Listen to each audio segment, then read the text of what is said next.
అందరూ బాగున్నారా?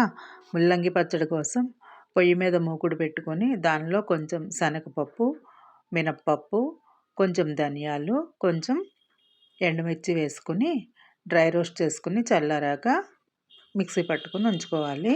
తర్వాత శుభ్రంగా కడిగిన ముల్లంగిని తీసుకొని చిన్న ముక్కలుగా కోసుకొని పక్కన పెట్టి, తర్వాత బాండీలో నూనె వేసి అందులో మనం కోసి ఉంచుకున్న ముల్లంగి ముక్కలు వేసుకోవాలి.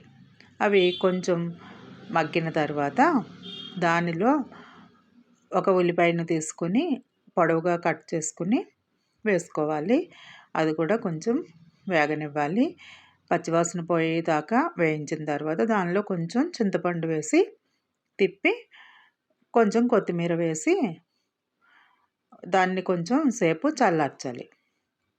అలా చల్లారిన మిశ్రమాన్ని ముందుగా మనం మిక్సీ చేసి పెట్టుకున్న దాంట్లో వేసి మళ్ళీ దీన్ని కూడా కలిపి మిక్సీ పట్టాలి. దాంట్లో కొంచెం ఉప్పు వేసుకుని బాగా మిక్సీ పట్టాలి.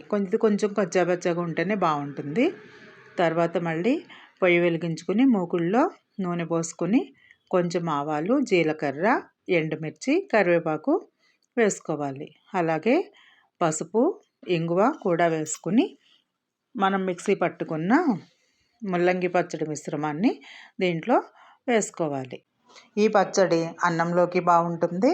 అలాగే దోశ, ఇడ్లీ అలాంటి వాటిల్లో కూడా చాలా బాగుంటుంది. అంతే, కమ్మనైన ముల్లంగి పచ్చడి రెడీ.